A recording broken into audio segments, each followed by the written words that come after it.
Hello बच्चों, let's see the question. The question says that the diameter of a metallic sphere is equal to 9 centimeter. It is melted and drawn into a long wire of diameter 2 mm having uniform cross section. Find the length of the wire. तो यहाँ से हमको क्या करना है, हमको diameter जो है मेटेलिक स्फीयर की वो कितनी गिवन है, 9 सेंटीमीटर गिवन है. It is melted and drawn into a long wire. इसको लॉन्ग वायर में ड्रॉ किया जाता है. डायमीटर 2 mm जिसकी होगी. हैविंग यूनिफॉर्म क्रॉस सेक्शन जो जिसका है. Find the length of the wire. Length of wire हमको बताना है क्या होगा. तो यहाँ सबसे पहले हम की कॉन्सेप्ट की बात कर लेते. की कॉन्सेप्ट क्या होगा. अब यहाँ हमको क्या करना है, length of wire find out करना है और मेल्ट करके किसी दूसरे में कास्ट किया है. तो इसका मतलब हम क्या करेंगे, सबसे पहले हम बात करते हैं वॉल्यूम ऑफ स्फीयर की. वॉल्यूम ऑफ स्फीयर हमारे पास में क्या बनता है, ये बनता है 4 पाई आर क्यूब बनता है. ये हो जाएगा volume of sphere. Then volume of cylinder. अब जो वायर होता है वो सिलेंड्रिकल टाइप का होता है, तो वॉल्यूम ऑफ सिलेंडर हमारे पास क्या हो जाएगा, ये हो जाएगा पाई आर स्क्वायर एच हो जाएगा. ये बनेगा हमारे पास. तो हम सबसे पहले देख लेते हैं जो हमारे पास में स्फीयर है उसकी मेजरमेंट्स जो हैं वो क्या क्या होंगी, ये हम देख लेते हैं. तो स्फीयर की रेडियस की बात कर लेते हैं. तो रेडियस ऑफ स्फीयर ये हमारे पास कितनी हो जाएगी, 4.5 हो जाएगी, डायमीटर का हाफ ये हमारे पास बनेगा. तो हम वॉल्यूम ऑफ स्फीयर की बात कर लेते हैं. तो वॉल्यूम ऑफ स्फीयर ये 4/3 पाई यानी कि 22/7, या फिर पाई को पाई ही रहने देते हैं, और आर क्यूब जो है यानी कि 4.5 का क्यूब हो जाएगा.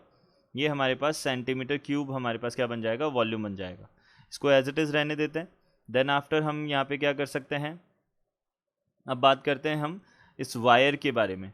तो हमारा जो क्रॉस सेक्शन है क्या बोला है, मेंटेड drawn into a long wire diameter of 2.2 mm की डायमीटर है. तो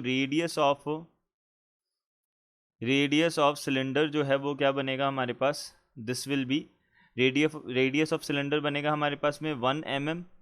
अब 1 mm है तो इसको हम क्या बोलेंगे, 0.1 सेंटीमीटर बोलेंगे. हमको पता है यहाँ से कि 1 mm जो है वो किसके इक्वल होता है, 0.1 सेंटीमीटर, या बोल सकते हैं 1 सेंटीमीटर जो होता है वो 10 mm के इक्वल होता है.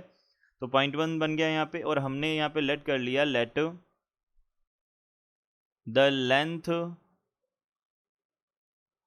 ऑफ सिलेंडर ये किसके इक्वल हो जाएगा हमारे पास में, ये हमने अज्यूम कर लिया ये h सेंटीमीटर होगा. तो अब हम वॉल्यूम देख सकते हैं. वॉल्यूम ऑफ सिलेंडर ये क्या हो जाएगा हमारे पास में, ये बन जाएगा pi multiplied by r square यानी कि 0.1 का स्क्वायर मल्टीप्लाइड बाई एच. अब दोनों को इक्वलेट कर देंगे क्योंकि हमारे पास में कास्ट करके दूसरा बनाया है मेल्ट करके, तो दोनों का वॉल्यूम तो सेम होगा तभी ऐसा होगा. तो पाई यहाँ पे हो जाएगा 4.5 का होल स्क्वायर. अब देखिए पाई से पाई कैंसिल आउट हो जाएगा. एच इज इक्वल टू कितना आ जाएगा हमारे पास में, 4 मल्टीप्लाइड बाई, यहाँ से अब इसको सॉल्व करेंगे तो यहाँ पे कितना बनेगा, 729 divided by 3 multiplied by 8 multiplied by 0.01. इसको हमने सॉल्व किया, यहाँ पे बन जाएगा 12150 सेंटीमीटर. यानी कि ये लेंथ ऑफ वायर जो है हमारे पास में रिक्वायर्ड, ये क्या हो जाएगा, length of wire is equal to बन जाएगा 12150 सेंटीमीटर हमारे पास बन जाएगा. हम बोल सकते हैं 12,150 सेंटीमीटर हमारी लेंथ ऑफ वायर हो जाएगी. I hope you understood it well. Good luck. Thank you.